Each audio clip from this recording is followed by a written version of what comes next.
You're listening to The Lead on News 24 with your host, broadcast journalist Graeme Robenheimer. Welcome to the Newsweek Lead listeners. We begin our usual Monday editions with the very latest from our News 24 investigations team. What is the public not getting to see after the passenger rail agency was ordered to keep the findings of a damning forensic probe under lock and key? Despite evidence of major alleged graft and bribery against him, Prasa's former head of rolling stock, Molefe Mosweu, is a free man today after being allowed to resign before any internal disciplinary action was taken in regards to this probe. Our investigative journalist, Sikonathi Mantshantsha, takes us through what he knows next. Webber Wentzel found that Mr. Mosweu established a company called KGE Projects, which he allegedly used to launder money. And he spent this money very lavishly, buying a Mercedes-Benz VD300. That's a combi, 1.5 million rands. And he bought a townhouse complex in a very upmarket development in Pretoria. He certainly also bought a lot of Gucci, and it would appear some Louis Vuitton items from what Webber Wentzel said were the proceeds of these crimes, the bribes that he received from some of the contractors that Prasa suppliers paid him. In our trending topic, prime evil Vlakplaas commander Eugene de Kock denies any involvement in the Kradock Four's murders. And finally, the 94 Goldstone Commission saw the axing of 10 apartheid security officials on this day in South African history. To know when the next episode drops, hit the like, follow and subscribe buttons on our YouTube, Spotify and Apple Podcast channels. In Roby's Pointless Braai Quiz, a public brawl broke out at a local sports event over the weekend. Which one was it? I'll give you the answer a little later. My name's Graeme Robenheimer, this is The Lead, and this is the South African story.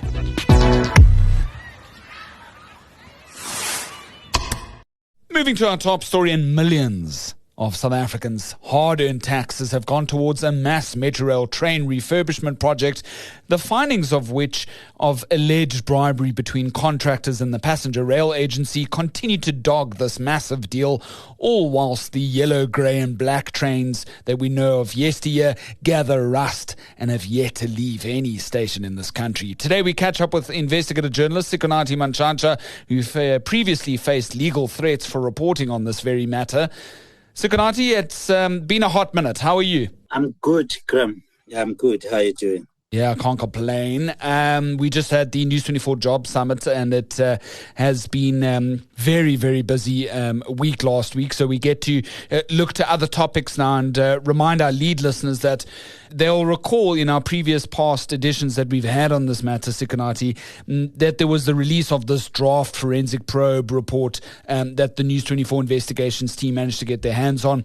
And it talks about, with this sort of main overriding finding, that Prasa allegedly received bribes, or figures within Prasa had allegedly received bribes from the Go project appointed contractors, and that the recommendations go as far as to say that these role players should be charged with fraud, corruption, bribery and extortion. Yes, Graeme, absolutely. This was an investigation initiated by Prasa into some of its officials who had been accused of receiving bribes in the General Overhaul Program, which is GO, to refurbish old train sets for use. This was a 7.5 billion rand program over 3 years. And that report was produced by Webber Wentzel, and Prasa and the Minister of Transport immediately kept that under lock and key and hid it from the public. They are claiming to be implementing the recommendations, which are to charge some of these people and to recover some of the money. But there is no evidence that is happening. Yeah. Key to obviously, and as our conversation goes on, lead listeners, we're going to refer to WW as Webber Wentzel, the law firm, just to abbreviate. But key to WW's probe have been these WhatsApp or text exchanges between the then Prasa head of the technical rolling stock division, Molefe Mosweu, very much one of the key figureheads throughout the context of the story, and those appointed to the rolling stock project itself. What was, according to Mosweu's text exchanges, what was he spending his money on if we look to the year 2021? Graeme, we zoomed in on the conversations that Webber Wentzel captured or got in when investigating these officials. And the head of Prasa's technical rolling stock division was one Molefe Mosweu, who was the key to be investigated as he had allegedly received these bribes. Webber Wentzel found interesting discussions in his, I must repeat this, in his Prasa-issued equipment, that being the laptop and indeed the mobile phone on which he had to do Prasa business. He was actually doing his own business, defrauding Prasa, if the findings by Webber Wentzel are indeed confirmed. Webber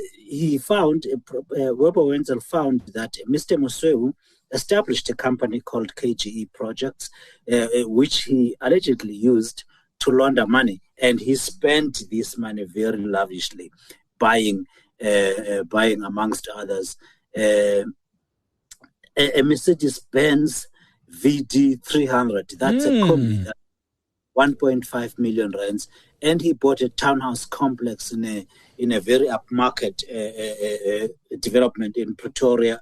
He certainly also bought a lot of Gucci, and it would appear some Louis Vuitton items from what Webber Wentzel said were the proceeds of these crimes, the bribes that he received from some of the contractors that Prasa suppliers paid him. Yeah. I don't even know how to react sometimes. Let it also be known that Mosweu and another ex-Prasa colleague are currently free South Africans as we currently have this conversation, because they were allowed to resign before any internal DC proceedings took place within the context of Prasa ahead of the WW's final probe release. How did that happen, Sikonathi? Webber Wentzel said to Prasa in its findings, and let's repeat again, both Prasa and the Department of Transport have confirmed they do have the final report and they are hiding it from the public. We are working only off a draft report that was published or that was produced for them in November 2024. Webber Wentzel said, please charge these people. It named Molefe Mosweu, it named Chabi Mbele, who was also a project manager at Prasa. It named a few other Prasa employees. It definitely named many of the suppliers in that contract. And it said charge them with fraud, with money laundering, with extortion and corruption. Prasa did not do any of that. And of course, Webber Wentzel said the employees, these being Molefe Mosweu and Chabi Mbele and others, must also be disciplined internally while criminal charges should be laid against them. Prasa did not discipline them. It suspended them, and both resigned before they could be hit with any disciplinary processes. And both are free men, it would appear, enjoying the proceeds of their alleged crimes. These being about 4 million rands in bribes that were extracted and paid by these contractors. So they are free men indeed. A key other figure within the context of the story has been YNF's director, Jade Oren. And Jade has been especially vocal in trying to scare you off and trying to scare off News 24 from looking into all of this. And this is, let it be known, lead listeners, a company that has attracted pretty much the lion's share of this mass refurbishment program's proceeds thus far. Right, Sikonathi? Yes, Graeme, let's again give our listeners context. This is quite a litigious company. YNF Engineering was paid in the first 2 years of this contract which was at that point investigated by Webber Wentzel. It was paid 970 million rands, which was about 40% of the total amount of 2.5 billion rand paid out to all 7 contractors. YNF received the largest share. And this investigation came about because one of the contractors, Commuter Transport Rail Engineering, based in the Western Cape, complained to Prasa and said YNF and other contractors are actually bribing Prasa employees in the person of Molefe Mosweu, Chabimbele and others. And that is why they are receiving ever larger allocations of the work. They said, please investigate this. And this is to our detriment as CTE Western Cape. We are not getting enough allocations from Prasa officials because we are not paying bribes, and our competitors are actually paying bribes. YNF took a serious exception when we contacted them as News 24 and said, we are in possession of this draft report which alleges that your company has been paying bribes in order to secure work from Prasa, so much so that you are the biggest beneficiary of the project. Mr. Jade Oren, who is the managing director of YNF, took serious exception and threatened hell on earth, and said he would sue myself personally, and his words were, we'll clean you out if you ever write anything negative about our company. He did not even deny that they committed any of these acts that were found by Webber Wentzel, a very reputable law firm, for them to have committed. They did not even go there. They said, do not write this story. And we wrote this story. So instead of actually going to court, YNF finally went to complain to the press ombudsman, saying we were unfair to them by publishing this story.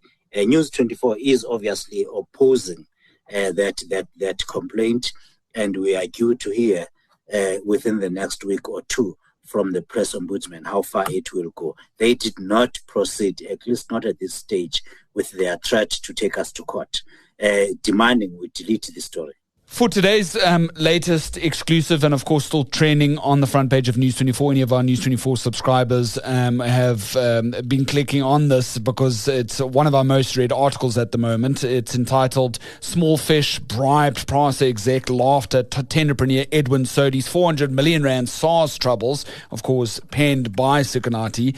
Yet again, you hone in on Mosweu's text exchanges here, Sikonathi, and they reveal about something quite striking about how he viewed the separate SARS action being taken against someone like Tender Don Edwin Sodi, for example. We also see that Mosweu had his own company or companies, pluralized, set up to apparently funnel some of the public monies here as outlined by WW. And it looks as if all of the WW work had to actually sift through Mosweu's own Prasa-appointed electronics, like his laptop and his cell phones. Very, very interesting. That's exactly what they had to do. They had to go through to find all the evidence because Mr. Mosweu and his colleagues actually did not have a care in the world. They didn't even try to hide what they were doing from their employer, using the employer's equipment to actually commit these crimes, which were the bribery that was found to have occurred, and certainly dissipating the funds, giving one another instructions as to how to divide up the spoils between the various role players. And in this particular instance, they actually, Webber Wentzel captured an interesting conversation between Molefe Mosweu and his alleged front man, Mr. Nkuchwe, who was heading this company called KGE Projects.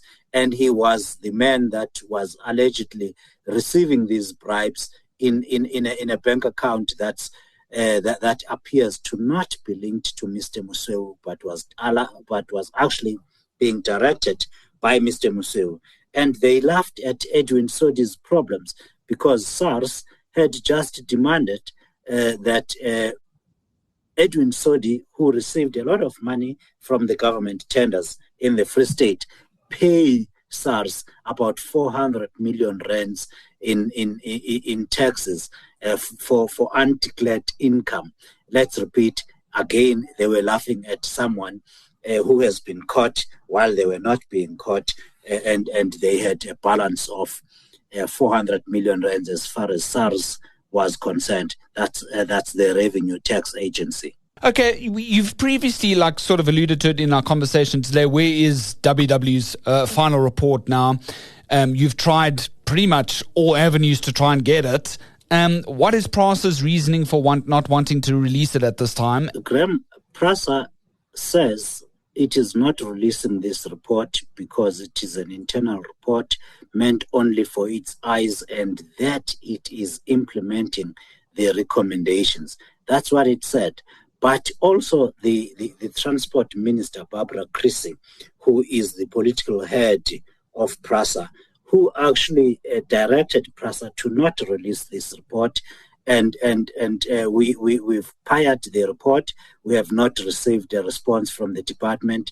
The department itself agrees with Prasa that the report is not to be released. Now I'm talking about the final version that they are hiding from the public. They say this is not for the public consumption. Yes, it's taxpayers' money, definitely. But hey, it's not for public consumption, and we are the government, and we are telling you so. We will implement. Prasa is implementing these recommendations, but they are not able to say what they have done exactly, except confirm that they have not charged anyone. They have not laid any criminal charges against any of the role players, the companies included.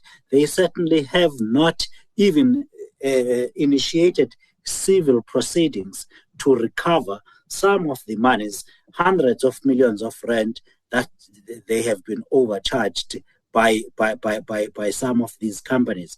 Yet they are trying to convince us that they are implementing the report's findings. Graeme, importantly, both Prasa and the department have confirmed that they are proceeding with the contract as if nothing happened, as if nothing is wrong with it.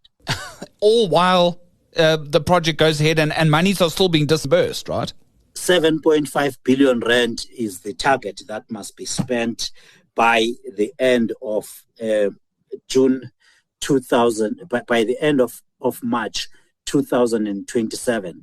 Prasa confirmed to us in February this year that so far they have paid out 4.2 billion rand to those 7 companies. Our report from Webber Wentzel Bowens went all the way up to November 2024 when only 2.5 billion rand had still been paid out. So there's quite a lot of money, of taxpayers' money, to be stolen through this program over the next 18 months or so. And let it also just be known at this point, given the context of everything that we understand, I mean, it all falls down to one basic point, is that all of these refurbished, those old Metro Rail yellow, grey and black trains, I mean, they're lying in wait at the Braamfontein depot, various other pockets within South Africa. We still don't know where these trains are meant to end up. We don't know if there's any deal of us selling them to neighbours, or if they're going to be on the tracks again, right? We haven't heard anything like that from the Transport Ministry. I'm sort of quite eager for us to get to a point where we can start talking about what happens to these trains, so that hopefully at the end of the day, not all of this is in vain. It's totally criminal that Prasa, under the guidance of Barbara Creecy, is taking trains that are unused and it does not even need or want to use, to refurbish them in order so that it can pay this 7.5 billion rands to these selected companies, and then park those right back in the sun because it doesn't want to use them. It claims they are not required at this point for service, but that's for the past 4 years that they are being refurbished. So it's total waste of money. This program is designed purely to just dish out 7.5 billion rand to several companies, and of course, indeed, to extract the bribes from these companies. The trains are not being used. Not a single one, Prasa says, it has used. They are all parked where they were before refurbishment. So they go pick up the train, and spend a lot of money on them, and then go park them again to rot away in the sun, and probably will pick them up again when they have discovered or invented another way of extracting money from the government. Right. All of our journalists at any point in the publication process have to give right of reply. You did try to get hold of Mosweu as well as his ex-former colleague Chabi Johannes Mbele, a project manager in Prasa. And what did either of these figures say to you? Chabi Mbele picked up and answered his phone and told me, listen, Puti, I left Prasa in 2024. I resigned of my own free will because I had never been disciplined. There is no such thing as disciplinary processes against me. So I just left. And so when I placed a call to Molefe Mosweu on his registered phone number, he picked up and confirmed it was Chabi Mbele. When I identified myself as a journalist from News 24, he said, I'm not Chabi Mbele. He dropped the phone. And that was the end of it. 3 weeks prior to that, he did not respond to written questions and emails to his and to his wife's phone. So he was definitely not interested in talking to us. Chabi Mbele, on the other hand, had no problem confirming his current position, which is that he has no relationship with Prasa. He left without being charged. And of course, the other people mentioned in the story, I must say, YNF, I have already told you that they threatened to sue us and said, delete that story. Don't write lies about us. They instead went to the press ombudsman to complain about our story. And the press ombudsman will have an opportunity during the coming days and weeks to make a ruling on that.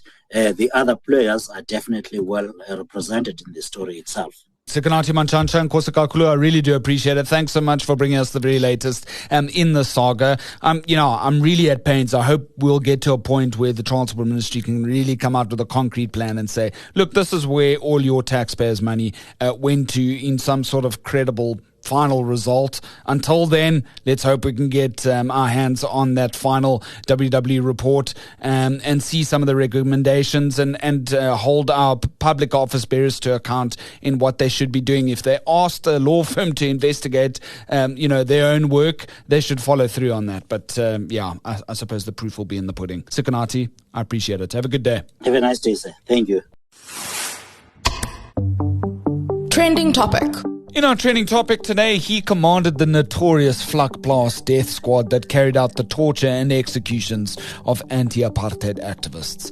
But today, at the age of 77, Eugene de Kock appeared at the Eastern Cape High Court inquest based in Gqeberha into the murders of the Kradock Four back in 1985 and denied any involvement in the matter. Activists Matthew Goniwe, Fort Talata, Sparrow Mkonto and Sicelo Mashlauli were abducted and killed in June of that year following a roadblock in the city. An apartheid-era inquest led to no accountability, though a second one in 94 laid the blame at apartheid security officials and the SADF's feet.